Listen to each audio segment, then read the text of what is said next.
11th के सारे बच्चों, आज अपन एक्सरसाइज 5.1 जो है उसके कुछ क्वेश्चंस लेंगे। प्रीवियस वीडियो में अपने थ्योरेटिकल पार्ट लिया था, होप सो आपने अच्छे से गेन किया होगा।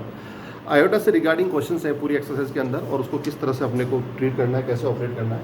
मैं कुछ सेलेक्टेड क्वेश्चन लेता हूँ। पहले स्टार्ट करता हूँ क्वेश्चन नंबर सेकंड। लिखा हुआ है express each of complex number. आपके पास एक कॉम्प्लेक्स नंबर दे रखा है और उसका एक्सप्रेशन को सॉल्व आउट करना है। आपको सिंप्लीफाइड फॉर्म में लिखना है iota to the power 9 plus iota to the power 19। आपको बताना है कि फाइनली इसको सॉल्व करने के बाद इसकी वैल्यू क्या रहती है। देखिए प्रीवियसली आपको कल ही बताया था कि आयोटा अपनी पावर 4 के मल्टीपल में जो है, जब भी आप पावर 4 के मल्टीपल में लिखते हो तो वो 1 होता है। ठीक है, यहाँ पर n की वैल्यू कोई इंटीग्रल वैल्यू होनी चाहिए, जैसे 1 2 3 4। अब ये जो 1 2 3 4 वैल्यू अगर आप रखें हैं तो आपको देखना है कि आपके आयोटा टू द पावर 9 के नियरर 4 के मल्टीपल में कौन है। तो आप 4 2 जा 8 और एक आयोटा साथ में छोड़ दें। ये आयोटा टू द पावर 9 के बाइफर्केशन है, दो टुकड़े हैं। प्लस 19 आपको मालूम है कि आयोटा टू द पावर 16 और आयोटा टू द पावर 3 दोनों के टुकड़े होंगे। 16 प्लस 3 19। क्यों? क्या? क्योंकि 16 4 के टेबल में आता है। अगली स्टेप अपन आयोटा टू द पावर 4 को लिखेंगे, आयोटा टू द पावर 8 को लिखेंगे, iota to the power 4 and then whole square, simply iota. Plus iota to the power 16 को लिखा iota to the power 4 then power 4 into iota to the power 3। Further simplification के बाद ये मेरी value 1 बन गई, 1 का स्क्वायर इंटू आयोटा। प्लस मेरे पास ये ब्रैकेट भी 1 है और इसकी power 4 and then iota to the power cube, क्योंकि मेरे पास आयोटा टू द पावर 4 की वैल्यू +1 होती है। मैं जब अगली स्टेप में जाऊंगा तो मेरे पास सॉल्यूशन लिखने का तरीका रहेगा आयोटा प्लस आयोटा क्यूब। अब मेरे पास आयोटा की वैल्यू तो आयोटा ही है, बट आयोटा क्यूब मेरा माइनस आयोटा होता है। आपको बता रखा है कि iota cube is equals to minus iota. अब क्या हुआ, दोनों आयोटा सिंपली कैंसल्ड आउट और लास्ट में आपका रिजल्ट क्या आ गया, 0। यानी सेकंड क्वेश्चन का जो सॉल्यूशन है वो होगा 0। चलिए अब तो अपन 6th क्वेश्चन की बात करें। क्वेश्चन नंबर 6 में आपको एक्सप्रेशन दे रखा है 1/5 plus iota 2/5 minus 4 plus iota 5/2। Okay, अब इसको मैं सिंप्लीफाई करूंगा तो सिंप्लीफिकेशन के बाद मेरा रिजल्ट इस तरह से बनेगा कि पहले मैं ब्रैकेट ओपन करूंगा तो 1/5 plus iota 2/5 minus 4 and minus iota 5/2। Simply bracket open करके अलजेब्रिक ऑपरेशन लगा रहे हैं। अब अपन क्या करें कि दोनों के रियल पार्ट को कंबाइन करेंगे। रियल पार्ट है 1/5 और एक है -4, इनको आप कंबाइन करें यानी इनको साथ लिखें। रिमेनिंग पार्ट में आयोटा कॉमन लेके इमेजिनरी पार्ट को पीछे ब्रैकेट में डाल दें। ठीक है, सिंपल, आपको बिल्कुल मैथमेटिकल ऑपरेशन जैसा कि अपन ब्रैकेट्स को रीअरेंज करते हैं उस प्रोसेस में चल रहा है। मेरे अगली स्टेप में जब मैं एलसीएम लूंगा तो मेरा एलसीएम 5 है और यहाँ 1 - 20 हो जाएगा एंड प्लस आयोटा, यहाँ मेरे लिए एलसीएम बनेगा 10। ठीक है, 10 से ये क्या बनेगा 4 - 25। ओके, अगली स्टेप जब मैं लिखूंगा तो मेरा रिजल्ट इस तरह से आएगा -19/5 प्लस आयोटा इंटू इसको लिखेंगे -21/10। ये आपका आंसर है। यानी आपने इसको इस कॉम्प्लेक्स नंबर की फॉर्म में एक्सप्रेस कर दिया। देखिए प्रीवियसली जो अपन ने सेकंड क्वेश्चन लिखा, मान लो इसको भी आपको कॉम्प्लेक्स नंबर की फॉर्म में लिखना है, क्योंकि अपन जानते हैं complex number z = a plus iota भी होता है। तो आप इसको ऐसे भी लिख सकते हैं 0 प्लस आयोटा 0। ये इसका आंसर लिखने का पैटर्न हो गया। तो इस तरह से अपन ने क्वेश्चन नंबर 2 और क्वेश्चन नंबर 6 जो है, इन दोनों के सॉल्यूशन को अपन ने एक स्टैंडर्ड कॉम्प्लेक्स नंबर के पैटर्न पर रिड्यूस कर दिया। ठीक है, क्वेश्चन नंबर 8 देखो आप, 1 minus iota to the power 4। Okay, इसको भी अपने को standard form z = a plus iota b की फॉर्म में एक्सप्रेस करना है। तो पहले देखिए जो पावर 4 है मैं इसको इस तरह से लिखूँ 1 minus iota square and then whole square. Power 4 को लिखा 2 × 2। ओके, अब इनसाइड द ब्रैकेट अपन ने क्लास 9 की identity a - b whole square लगाया तो क्या आएगा a² that is 1 plus b² that is iota square minus 2ab that is 2 iota. अब क्लास 11 मैथमेटिक्स से स्टूडेंट है तो मैं डायरेक्टली लिखूँ तो आपको समझ में भी आ रहा होगा। इसके बाद नेक्स्ट स्टेप अपनी अपन वैल्यू रिड्यूस करें 1 प्लस, अच्छा आयोटा स्क्वायर अपना -1 होता है तो इसको -1 लिख दें और -2 iota as it is and then power 2। क्या हुआ, आपके ये वैल्यू म्यूचुअली कैंसिल। लास्ट में आपको वैल्यू मिल रही है 4 आयोटा स्क्वायर, क्योंकि पावर 2 अप्लाई किया। -2 का 4 हो गया और आयोटा का आयोटा स्क्वायर। और आयोटा स्क्वायर मेरा -1 होता है तो मैं इसको लिखूँ 4 × -1 दैट इज -4।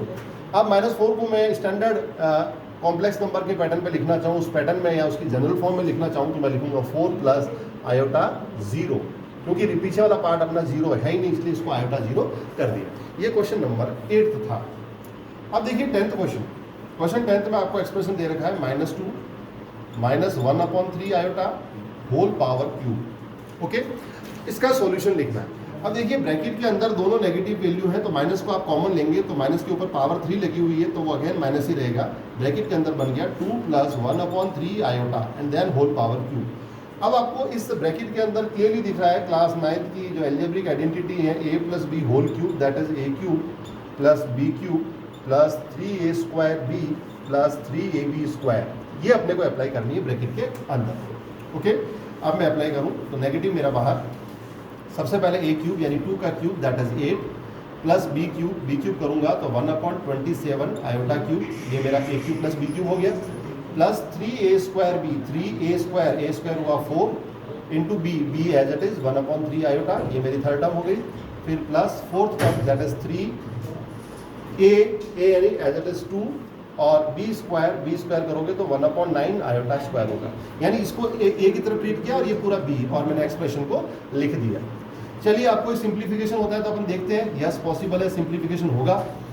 आयोटा क्यूब कितना होता है माइनस आयोटा, दैट इज इसको लिखा मैंने -1/27 आयोटा, या आयोटा क्यूब की वैल्यू माइनस आयोटा लिखने की वजह से हुआ है। ओके, 3 से 3 म्यूचुअली कैंसिल और मेरे को यहाँ पर मिला +4 आयोटा, और इन वैल्यूज के अंदर मैं सिंप्लीफाई करूं तो 3 की टेबल से ये 3 टाइम कैंसिल, तो मेरे को क्या मिला, इट इज -2/3। कैसे पॉसिबल हुआ, क्योंकि आयोटा स्क्वायर -1 होता है। ओके, अब आप देखिए लाइक और अनलाइक टर्म को आप एडजस्ट कर लीजिए। अगली स्टेप अपनी इस तरह से बनेगी 8 - 2/3 एंड प्लस आयोटा कॉमन, और उसके साथ 4 - 1/27। ठीक है, रीअरेंजमेंट देख लीजिए आप, 8 और 2/3 ये रियल पार्ट हो गया, और जो इमेजिनरी पार्ट है आयोटा के साथ मैंने इनमें से आयोटा कॉमन लिया तो 4 - 1/27। अब मेरा लास्ट आंसर केवल एलसीएम पे अटक गया है और वहां से ही मेरा आंसर निकल के आ जाएगा। चलिए अपन निकालते हैं, कितना आएगा ये 24 - 2 दैट इज 22/3, ये तो रियल पार्ट हो गया, ये इन दोनों का सॉल्यूशन है, एलसीएम लेने के बाद की स्टेप है। और यहाँ अंदर प्लस आयोटा बाहर है और इनका ये 27 है। ठीक है, 27 4 जा 108, 108 में से 1 गया 107, it is 107/27। Dear students, it's your answer. Finally आपका आंसर ये आ गया। अब चाहे तो माइनस को ब्रैकेट के अंदर इंसर्ट कर सकते हैं। ओके, चलिए अपन अगला क्वेश्चन लेते हैं। चलिए अब अपन 11th क्वेश्चन लेते हैं। 11th क्वेश्चन लिखा हुआ है find multiplicative inverse of 4 - 3 iota. आपको इसका मल्टीप्लिकेटिव इनवर्स लिखना है। देखिए मल्टीप्लिकेटिव इनवर्स होता क्या, पहले वो समझ जाइए। मान लीजिए कोई नंबर लेता हूं मैं x, तो x का मल्टीप्लिकेटिव इनवर्स होगा 1/x। ठीक है, रेसिप्रोकल जिसको आप कह सकते हैं। तो आपको 4 - 3 आयोटा का मल्टीप्लिकेटिव इनवर्स लिखना है, दैट विल बी 1/4 - 3 आयोटा। अब इसको फाइंड आउट करना है आपको स्टैंडर्ड फॉर्म कॉम्प्लेक्स नंबर की फॉर्म में। तो देखिए डिनोमिनेटर में जब आयोटा आता है तो अपन लेते हैं रेशनलाइजेशन। कौन सा प्रोसेस लेते हैं हेल्प में, रेशनलाइजेशन। ये मैंने दोनों तरफ न्यूमरेटर और डिनोमिनेटर में रेशनलाइज कर दिया। करने के बाद अगली स्टेप बनेगी 4 + 3 आयोटा इज द न्यूमरेटर, और डिनोमिनेटर देखिए a² - b²। क्लियरली समझ में आ रहा है, a यानी 4 का स्क्वायर 16, और b की जगह पे कौन है 3 आयोटा, तो 3 का 9 और आयोटा स्क्वायर। मेरी नेक्स्ट स्टेप बनी 4 + 3 आयोटा, डिनोमिनेटर में 16 + 9। Why it is 9, because iota square is -1। Okay, finally on simplifying I will have my answer as 1/25 4 + 3 iota. Hence, this is the standard form of complex number. Moving to the next question, that is question number 13. We are having the z equals to -iota, and we have to find out multiplicative inverse of it. Using again the same concept, we will have z inverse, that is 1/z, that is 1/-iota. Okay. Now what will you do now? You will simply make it rationalize. Again multiplying both numerator and denominator with iota. We will have our next step as -iota divided by iota square. So on simplification we will have this step, and finally your answer is iota. Why it is iota? Because iota square is again -1 and -1 mutually cancelled, and the result is iota. So multiplicative inverse of -iota is only iota. That's your answer and solution of question number 13. Now moving over to the last question, that is question number 14. Look at the board now.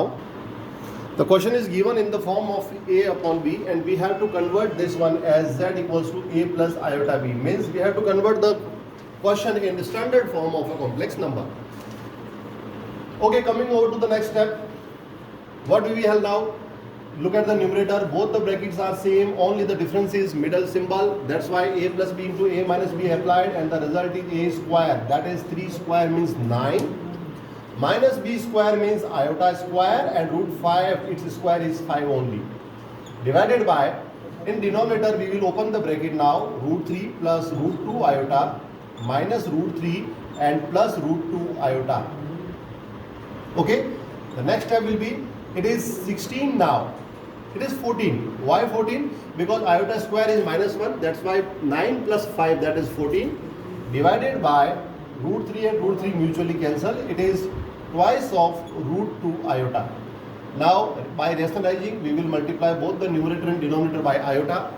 Our next step will be 7 upon root 2 iota multiply with root 2 iota and root 2 iota. Why root 2? Because rationalizing the complete denominator, it is an irrational number. That's why we will multiply both the numerator and denominator with root 2 also. Next step will be, it is 7 root 2 divided by 2, and iota is numerator and iota square is denominator. Can we have check again? 14 divided by 7, it is 14 divided by 2, it is 7 now. Root 2 and root 2, why? It is by rationalizing the denominator. And next step will be, iota is only the numerator, 7 root 2 is the complete numerator, and root 2 multiplied, it gives you 2, and iota into iota, it is iota square. Got it? Okay. Finally we have root 2 iota divided by minus 2. Why minus 2? Because iota square is minus 1. Finally our answer is 7 upon root 2, negative of 7 upon 7 root 2 upon 2 iota. It's your answer. And if you write in the pattern of a plus iota b, it will be written as 0 minus 7 upon 2 root 2 iota. That's the answer, and hence our exercise 5.1 finishes now. Okay, the remaining question you have to solve yourself, and I hope so you will solve each and every question perfectly.